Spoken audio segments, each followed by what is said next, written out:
Olá pessoal, tudo bem? Eu sou a Juliana Arida e esse é o InovaHC Podcast, o podcast de inovação do Hospital das Clínicas da Faculdade de Medicina da USP. Hoje o nosso convidado é o professor Edgar Barque, que é professor e coordenador do Centro de Empreendedorismo da FGV e AESP. Tudo bom, professor? Bom dia, Juliana, tudo bom? Bom dia. Primeiro eu vou começar com uma pergunta pouco polêmica. Temos perguntas pouco polêmicas hoje. O que vem primeiro, o ESG ou os negócios de impacto? Bem, eu acho que não é uma questão de o que vem primeiro, né? Eu acho que é importante entender os dois conceitos, né? Quando a gente fala de negócio de impacto, a gente está falando como que a gente pode ter negócios que tenham como principal objetivo o impacto social que eles geram. Então, os negócios de impacto, eles... tem um artigo que eu gosto que fala os negócios de impacto, os empreendedores sociais sempre existiram, mas agora é que eles têm nome. Então, quando a gente fala de negócio de impacto, a gente teve negócio de impacto desde o começo. A questão é que agora tem uma nomenclatura para isso, que são aqueles negócios que têm um principal objetivo de gerar um impacto socioambiental positivo. E também geram lucro. Então, tem os dois objetivos, e aí é toda a questão do hibridismo dos negócios de impacto.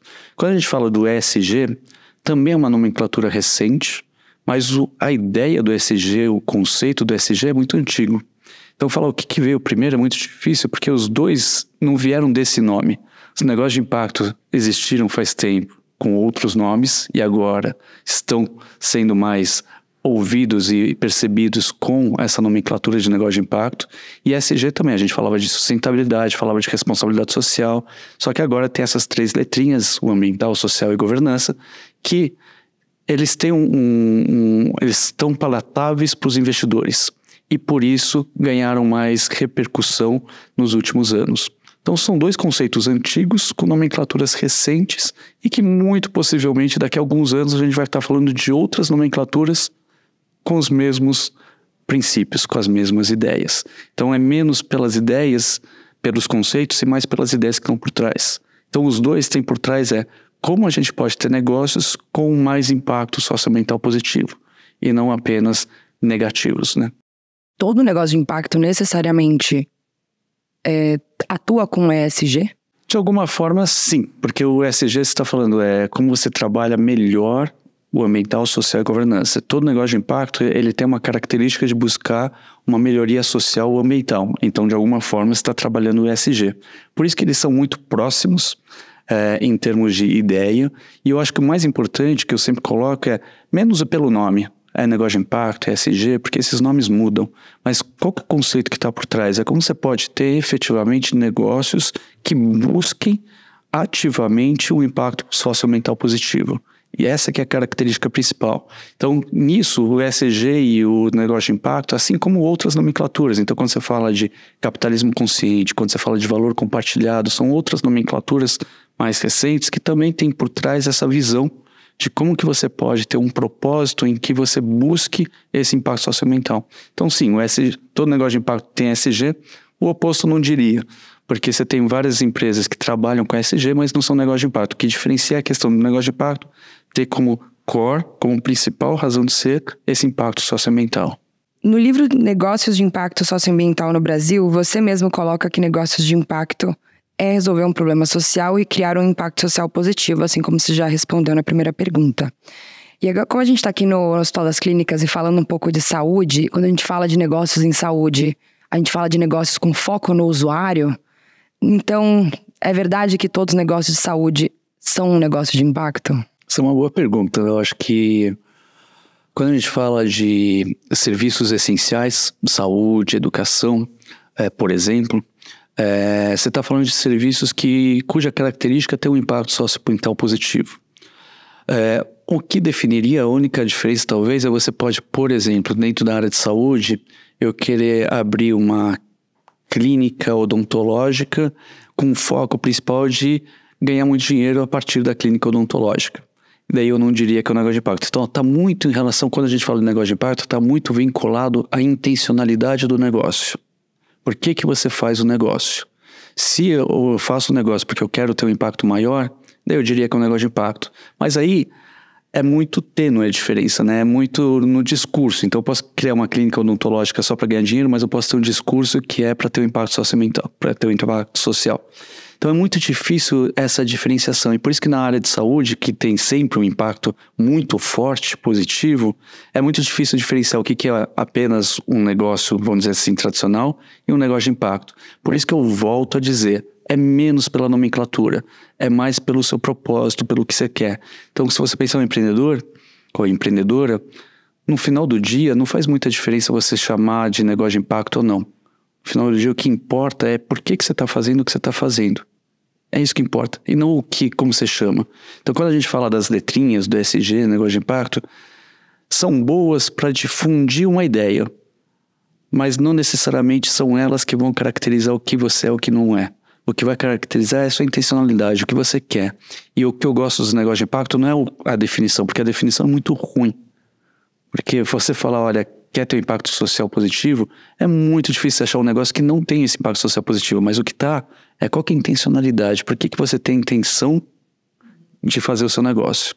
E daí tem muito discurso, daí tem muito greenwashing, social washing, das pessoas falarem que tem impacto quando na realidade não tem. Então, por isso, volto a dizer, o que vale é a intencionalidade do negócio, por que você faz aquilo. E isso você vai ver em todas as suas ações, em todas as suas estratégias do dia a dia. Querer criar um unicórnio não necessariamente estaria atrelado a criar um negócio de impacto? O unicórnio é essa ideia de você ter uma empresa que vale $1 bilhão, mas no capitalismo a gente busca esses unicórnios. Aqui, quando a gente fala de negócio de impacto, você pode ter unicórnios de negócio de impacto, mas é menos pelo seu crescimento, pelo seu tamanho, mas mais efetivamente pelo que você quer buscar com sua organização. Qual o impacto que você quer gerar? O que você tem se você quer gerar um impacto em escala, você ser unicórnio quer dizer que você atingiu uma escala que você impactou muitas pessoas. Uhum. Pensando que muitas vezes você tem um trade-off entre impactar muitas pessoas e impactar profundamente essas pessoas. Então, às vezes você impacta milhões de pessoas, mas você muda muito pouco a vida dessas pessoas. E você pode ser um unicórnio, mas você mudou a vida das pessoas, mas muito pouco. Às vezes você é um negócio menor, mas você muda profundamente a vida de poucas pessoas.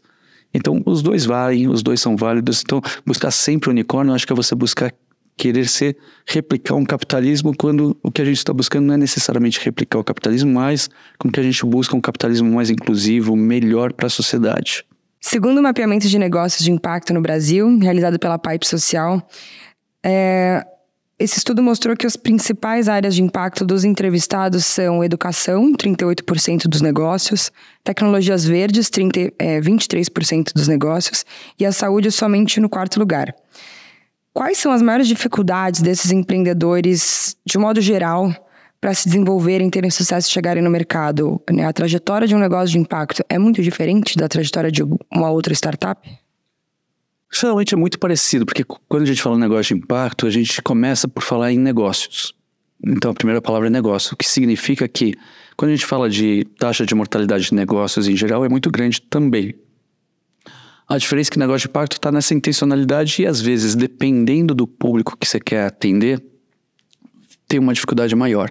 Então, às vezes você quer atender um público mais vulnerável, então você tem uma dificuldade de acesso, de chegar, de estar lá junto ao seu público que é maior. Então, essa dificuldade de acessar o público talvez seja um ponto relevante. Agora, tem as dificuldades que você tem em negócios em geral, ou seja, como captar investimentos, como você prototipar bem um bom produto, fazer um bom produto, desenvolver um produto, como é a sua comunicação, como ir ao mercado. Depois, quando você começa a crescer, como contratar e reter talentos. Então, você tem todas as dificuldades que você vê nos negócios, todas as dificuldades de modelos de negócio. Quando a gente vê a saúde em 4º lugar, talvez uma das questões que explique é que muitos casos de saúde você necessita de um investimento um pouco maior para começar. E isso às vezes dificulta esse crescimento e estar entre os principais no hall. Porque quando você pensa quais são os principais temas, então em geral você está falando aqui no Brasil, saúde, educação, habitação. E daí você tem as tecnologias verdes, porque tem toda essa questão ambiental também que é muito forte e abarca muitos tipos de negócios diferentes. Então, em termos de dificuldades, são muito próximos das dificuldades de um negócio tradicional. O que às vezes tem que, algumas vezes, os investidores também pedem para os negócios de impacto avaliarem seu impacto social. E daí criam uma barreira adicional para esses negócios de impacto. Mas, em geral, você está falando dos mesmos dilemas. São dilemas de negócio, são dilemas de como sobreviver, passar pelo vale da morte e conseguir crescer.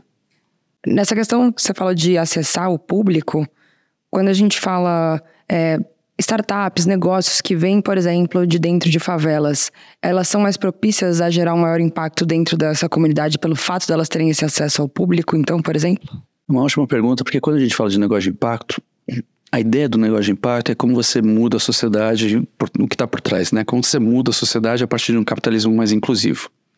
O que a gente vê no ecossistema de negócio de impacto, por assim dizer, que a maior parte dos empreendedores ainda são homens brancos de alta renda.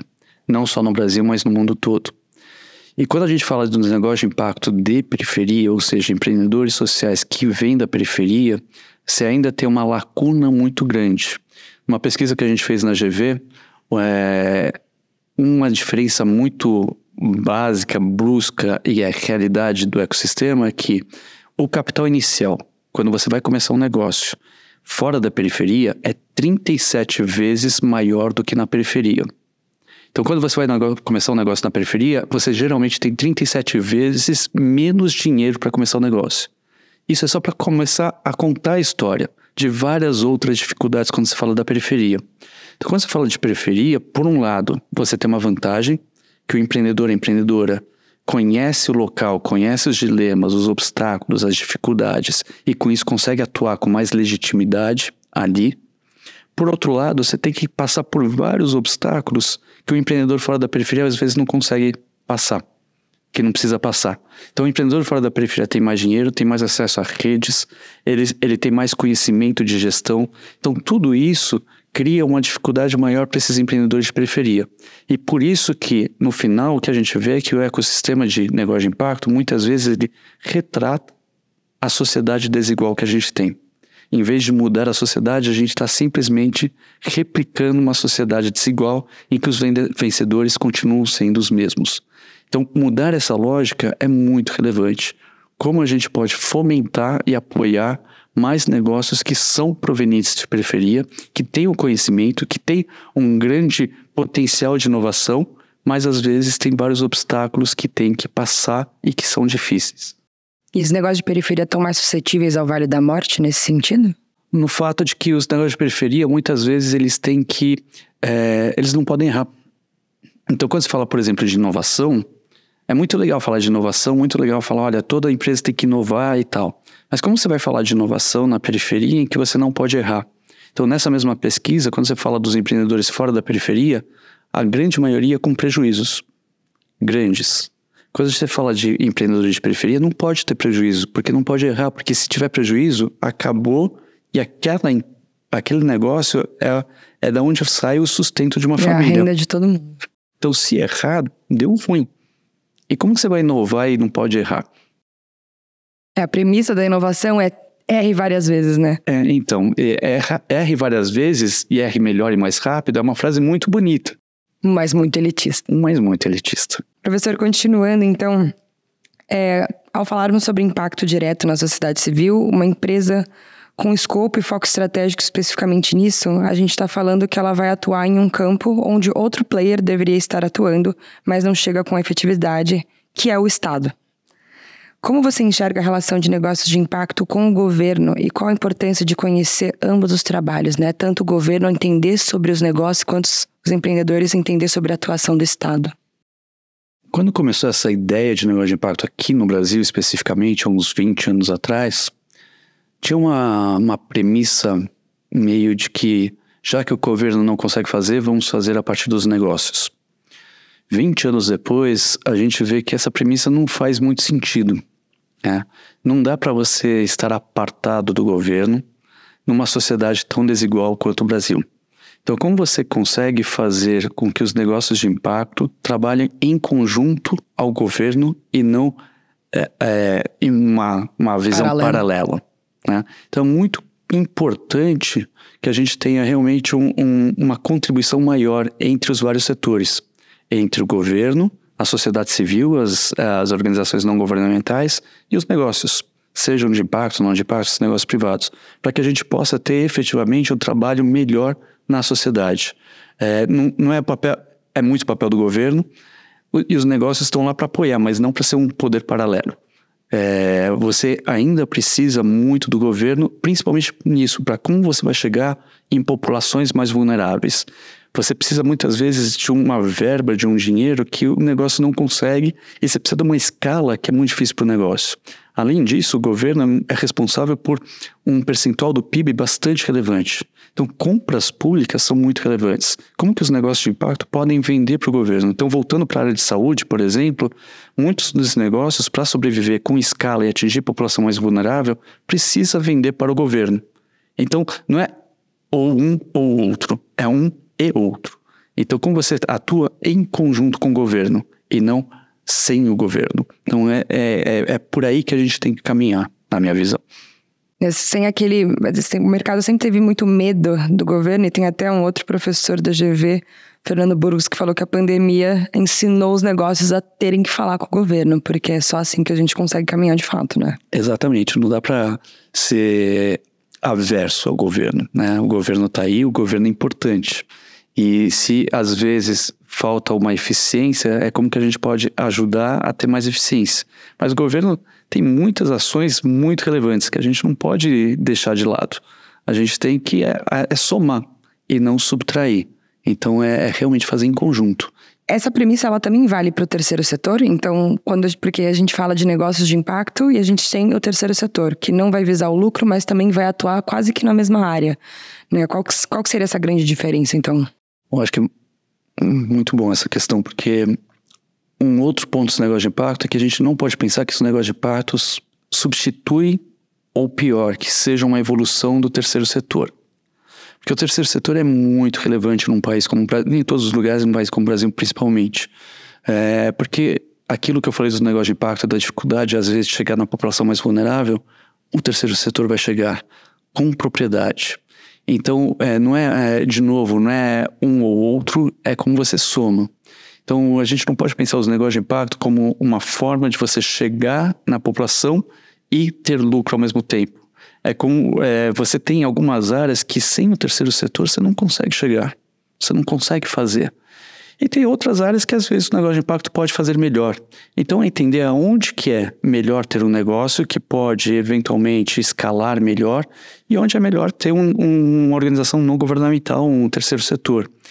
E ter uma premissa muitas vezes errônea de que porque é um negócio de impacto e gera lucro, ele tem mais perenidade, ele pode sobreviver mais do que uma organização do terceiro setor. Nada mais falso do que isso. Você tem várias organizações do terceiro setor há muitos anos sobrevivendo muito bem e crescendo. E você tem vários negócios de impacto que têm um bom modelo de negócio, geram lucro, mas não sobrevivem porque depois o modelo de negócio falha e dá um problema. Então não é porque é negócio de impacto que vai ter uma sustentabilidade maior no longo prazo e mais escala, e não é porque é terceiro setor que vai sofrer todo ano porque precisa de doação e não vai conseguir sobreviver. Tem negócios do terceiro setor muito melhores que negócio de impacto. Então não é, de novo, a gente não pode pensar nesses setores como um ou outro, né? Ou o governo ou o terceiro setor no negócio de impacto. Mas se a gente conseguir uma colaboração, uma interação maior entre os três setores, daí sim a gente pode ter um impacto melhor e talvez mudar aquela lógica que eu falei antes, né? De você ter uma replicação da lógica de mercado, do capitalismo e como que a gente pode mudar isso para ter efetivamente uma sociedade mais inclusiva. O problema existir por muito tempo não necessariamente significa que o negócio de impacto vai dar certo e escalar, não é mesmo? Que a gente sempre fala que a pessoa tem que buscar o problema para empreender a partir disso, mas isso não é uma lógica 100% verdadeira dentro da... Porque quantas empresas tradicionais ou não passam por esse dito Vale da Morte, né? Então, porque realmente é muito difícil você empreender. Não é uma tarefa simples, depende de vários fatores, inclusive às vezes sorte, mas vários fatores que você precisa enfrentar no seu dia a dia. Então, a maior parte não sobrevive. Então, não dá para falar, olha, você tem um bom modelo de negócio, você tem como gerar renda, que daí você vai sobreviver, vai crescer e vai escalar. Então, eu dou muito em aula exemplos de ONGs e negócio de impacto que são no mesmo setor. A ONG sobrevive melhor, escala melhor do que o negócio de impacto. Então, não tem o melhor independente depende de várias variáveis, qual que vai ser o melhor para cada situação. E aquela diferença e as pessoas sempre se confundem com isso, uma grande diferença entre terceiro setor, caridade e negócio de impacto, né? A gente está falando de 3 escopos de atuação totalmente diferentes. E, de novo, caridade muitas vezes fala, não vamos dar o peixe, vamos ensinar a pescar e tal. Mas tem situações que é importante ainda a caridade, né? Então, de novo, a gente tem que ver cada situação, entender qual que é a melhor solução. Seria ótimo ter uma bala de prata que resolve tudo e os negócios de impacto resolverem todos os problemas socioambientais do país, do mundo. Não é isso, não é por aí. Você precisa do governo, você precisa do terceiro setor, você precisa da filantropia, você precisa de várias entidades, atividades em conjunto para resolver. Então a gente não pode, de uma forma quase preconceituosa, falar isso é bom, isso é ruim. A gente tem que entender cada momento e cada objetivo de cada organização. A gente tem um episódio aqui no podcast que eu entrevisto o professor André Fleury da Poli, e aí agora entrevistando você da GV. No Brasil, é normal, assim, é uma coisa comum, tanto da América Latina ou mais focado em Brasil. O mundo do empreendedorismo, ele é mais latente dentro do ambiente universitário? Isso é uma verdade? Olha, você tem muito potencial dentro do ambiente universitário, mas muito potencial também desperdiçado dentro desse ambiente universitário. Eu acho que tem muitas tecnologias que são criadas que poderiam virar negócios, que poderiam virar organizações, seja negócio ou organizações, e que acabam não virando, acabam ficando dentro do mesmo escopo. Acho que ainda tem um caminho muito grande, muito investimento necessário para que a gente consiga trazer todas as inovações e tecnologias que vêm do ambiente universitário para o campo da sociedade como um todo. E daí o mecanismo para isso podem ser vários. Pode ser o próprio governo atuando com um investimento direto. Pode ser organizações criando novos negócios. Pode ser o desenvolvimento de organizações do terceiro setor que vêm desse ambiente universitário. Então, por exemplo, um caso da saúde que eu gosto muito, que não é daqui, chama Embrace, que é uma incubadora portátil, que foi criado num ambiente de MBA dos Estados Unidos. Esse case é fantástico. E foi e é uma ONG. Então, foi criado, poderia ter sido criado como negócio, caberia muito bem, mas foi como ONG e se dá muito bem. Quer explicar um pouquinho o que é o Embrace? Tá bom, para quem não conhece, desculpa, o Embrace é uma incubadora portátil para regiões, para populações que não têm acesso à incubadora mais tradicional. O Embrace, se eu não me engano, custa 1% de uma incubadora tradicional e consegue manter o corpo do bebê aquecido por até 6 horas, 8 horas direto. E tem, na verdade, até uma vantagem em relação à incubadora tradicional, porque na incubadora tradicional a mãe não fica próxima do bebê. E no Embrace a mãe fica próxima e pode carregar o bebê junto com a incubadora. Então é uma tecnologia que salva milhares de vidas. Foi criada dentro de um ambiente universitário que buscava-se uma tecnologia nova e a partir disso foi criada essa organização do terceiro setor e que vai crescendo e vai sobrevivendo muito bem até hoje, já faz mais de 10 anos. Então esse é um bom exemplo de uma tecnologia criada, e você tem vários outros, né? Esse que veio na minha cabeça agora, mas vários outros de tecnologias que são criadas no ambiente universitário e que têm propensão a escalar, crescer e ter um impacto muito grande. A gente ainda tem muito potencial para fazer isso, muito mais no Brasil. Então, sim, tem muita coisa, mas tem um potencial enorme ainda por fazer para se investir nessas tecnologias e transformá-las em negócios ou organizações que têm um impacto significativo na sociedade. A gente sabe que no Brasil existe uma dificuldade enorme de conseguir avaliar os seus projetos governamentais, que nada mais são do que avaliar o impacto das políticas públicas. Essa dificuldade de mensurar impacto é algo que também atinge o universo dos negócios? Como que hoje eles são avaliados? Então, também atinge, também é muito difícil, muitas vezes. O ponto sempre para mim, quando você fala de negócios, a primeira pergunta ao se avaliar, que para mim o empreendedora deve fazer, é por que eu estou fazendo a avaliação? Porque muitas vezes a avaliação é usada apenas para mostrar o que você faz, mas não com o intuito de fazer uma gestão do impacto. Então, como você pode efetivamente fazer uma gestão do impacto para buscar um impacto melhor? E daí a avaliação de impacto pode te ajudar muito a fazer essa gestão de impacto. O que a gente trabalha mais ultimamente é trabalhar menos a ideia de avaliação de impacto e mais a ideia de monitoramento e gestão do impacto. Então, como você vai monitorando e fazendo essa gestão de impacto ao longo do tempo, sem pensar naquela avaliação grande e difícil.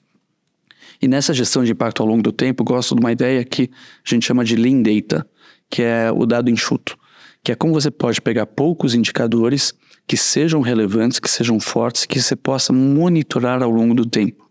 Então, o que eu trabalho mais recentemente é como você trabalha com uma teoria de mudança, que significa qual que é a minha visão da transformação socioambiental que eu quero para a sociedade. Então, o que eu quero de transformação social e quais são os caminhos para levar essa transformação social. A partir desses caminhos, eu defino alguns indicadores, que não precisa ser muito, e como que esses indicadores eu vou monitorando ao longo do tempo, de uma forma que não precisa ser tão complexa e que você pode, enquanto organização, fazer isso ao longo do tempo. Talvez isso não é uma avaliação completa, não tenha aquela ideia muitas vezes da avaliação do experimento, do grupo de controle, que às vezes complica e cria uma necessidade de investimento muito maior, mas pelo menos como você vai monitorando ao longo do tempo, de forma que você possa enxergar melhor o impacto que você está gerando. E um ponto que é pouco discutido, que é não só o impacto positivo, mas eventualmente quais são as externalidades que você está gerando. Então, é muito bonito a gente sempre falar só do impacto positivo, mas os negócios de impacto muitas vezes têm também externalidades. E não é para apontar o dedo e falar, olha, que tem de ruim aqui também, mas é como você mostra isso de uma forma que você possa diminuir essas externalidades, entendê-las e diminuí-las. Então, por isso que é muito importante a gente pensar não apenas a avaliação de impacto, mas a gestão do impacto, para a gente poder fazer mais e melhor, e não apenas, entre aspas, para mostrar para os outros. Porque mostrar para os outros é importante. Para buscar investimento, é importante você ter avaliação de impacto, que você possa mostrar, olha o meu impacto, e isso é importante para o seu negócio de impacto, para a ESG, porque você está demonstrando o seu impacto. Mas, principal, como você usa internamente na sua gestão? Como você faz uma gestão melhor do seu impacto? E daí, esse monitoramento torna-se muito relevante. De acordo com uma pesquisa divulgada pela Aspen, os investimentos no setor feitos no país superaram a soma de R$1 bilhão em 2020. Também uma pesquisa do grupo Catalyst 2030, divulgada pela Folha em março de 2022, apontou que houve um crescimento de 29,7% no número de negócios de impacto criados no Brasil. Como que o mercado de investimentos vem enxergando a tendência de criar negócios de impacto? Ainda existe um frenesi para criar unicórnios, ou o Smart Money está chegando em quem quer mudar a realidade? De novo, depende da lógica que a gente coloca, né? Quando você pega esses números, por um lado parece grande esse crescimento, 29%, o investimento, mas quando a gente compara com o mercado como um todo, a gente ainda está falando de um nicho muito pequeno, tá? Essa cresceu 29% de uma base pequena, né? Então, a gente tem que entender isso e entender que a gente está falando dessa visão de um nicho muito pequeno. Por outro lado, tem muitos negócios de impacto que não se intitulam como negócio de impacto. Então, eu volto à primeira pergunta, né? O que não é um negócio de impacto? Como a definição ela é tênue, depende da intencionalidade, do seu propósito, é muito difícil você definir quem é e quem não é um negócio de impacto. E mesmo um negócio, vai ter algumas pessoas que vão falar sim, esse é um negócio de impacto, vai ter outras que vão falar não, esse não é um negócio de impacto para o mesmo negócio, né? Então não tem diferente, por exemplo, de uma empresa B, que você tem um sistema B que audita e fala, você é uma empresa B que busca ser melhor para o mundo, tem uma auditoria, que se a empresa fizer mais de 80 pontos numa escala de 0 a 200, ela pode ser uma empresa B, daí você tem um selo, você é uma empresa B. Quando se fala de negócio de impacto, não tem uma certificação, não tem um selo. Então, eu posso me auto-intitular um negócio de impacto. Então, a gente está falando de um mercado, primeiro, que ele é um nicho pequeno. Por outro lado, é um mercado que é uma auto-intitulação. Então, quando você vê, e daí quando você perguntou no começo do ESG, o que os investidores veem é o ESG, que daí você tem números maiores e você consegue ver melhor esses números. Então, eu acho que o mercado de investimento, o que você tem? Você tem uma busca efetiva maior por esses negócios que buscam diminuir suas externalidades e ter um impacto mais positivo. A sociedade está demandando isso, os investidores estão demandando isso. Isso vai para a ESG, vai para negócio de impacto, vai para as empresas B. Então, de novo, é menos pela como que você chama as empresas e mais pela qual a intencionalidade que você está buscando. E essas empresas que estão buscando esse propósito, que você tem um propósito positivo de impactar positivamente a sociedade, elas estão tendo um olhar melhor desses investidores. E os investidores estão sendo mais criteriosos com elas também? Os investidores, eles querem também essas demonstrações dos impactos, né? E isso, às vezes, cria barreira, porque quando você tem um negócio de impacto pequeno, é muito difícil você demonstrar. Mas eu diria que eles querem trabalhar melhor, assim, não dá para generalizar, né? É muito difícil generalizar aqui, né? Então, você tem todo tipo de investidores. Você tem aqueles investidores que ainda querem trabalhar com o maior retorno no investimento possível, não se importando com o impacto. Ainda você tem muito desse tipo de investidor. E você tem uma parcela cada vez maior que tem esse olhar mais criterioso, que busca efetivamente as empresas com impacto maior, e que isso está crescendo. Então, se a gente tirar uma fotografia hoje, eu diria que é uma fotografia meio não positiva, né? Uma fotografia meio negativa em que a gente ainda tem um mercado muito atrelado a ganho financeiro. Por outro lado, se a gente olhar como um filme, do que era na década de 1980, 50 anos atrás, para a década de 2020, é um filme que está melhorando. Então, eu acho que a gente tem que ver essa perspectiva de melhora, apesar de que ainda está uma fotografia muito negativa. Professor, a gente está chegando no fim do nosso podcast. A minha última pergunta seria: quais são as perspectivas de ações futuras nesse mercado de impacto, no Brasil e no mundo, se existem exemplos? Eu acho que exemplos é o que não falta, você tem muitas empresas fazendo. Eu acho que a perspectiva é isso, é como a gente consegue trabalhar melhor o impacto, pensar mais na inovação, trabalhar mais no impacto e menos em quem que é que está fazendo esse impacto. Ou seja, menos preocupado se é um negócio de impacto, se é uma organização do terceiro setor, se é o governo. Então, preocupar-se mais com a inovação social, com o impacto social gerado e menos com quem é que está fazendo isso. Eu acho que se a gente caminhar para isso, caminhar para um sentido mais de colaboração, de sinergia, porque o que você tem do outro lado também, muitas vezes você tem muitos investimentos, por exemplo, em educação, muito em educação e empreendedorismo de várias fundações, empresas, cada um com o seu próprio projeto, com pouca sinergia. Então, eu acho que no futuro é trabalhar mais as sinergias dos impactos entre as várias organizações e pensar mais no ponto da inovação social e do impacto socioambiental e menos é um negócio de impacto, é ESG, o que está por trás disso? Porque a gente está sempre querendo colocar voz nos atores e não a luz no impacto. Se a gente conseguir no futuro dar a luz no impacto que a gente quer gerar e menos em quem são os atores, atrizes desse impacto, acho que a gente vai ter um ganho melhor. Bom, pessoal, o nosso podcast está chegando no fim. Professor, queria te agradecer pela presença de hoje. Muito obrigada. Eu que agradeço o convite. Obrigado. Quer conhecer mais sobre o Nova HC? Acompanhe nossas ações através das nossas redes, no link da descrição do episódio. Se você gosta de nos acompanhar, deixe seu like, comentário e siga nosso perfil para não perder nenhum outro episódio. Eu sou a Juliana Arida e esse foi o Nova HC Podcast.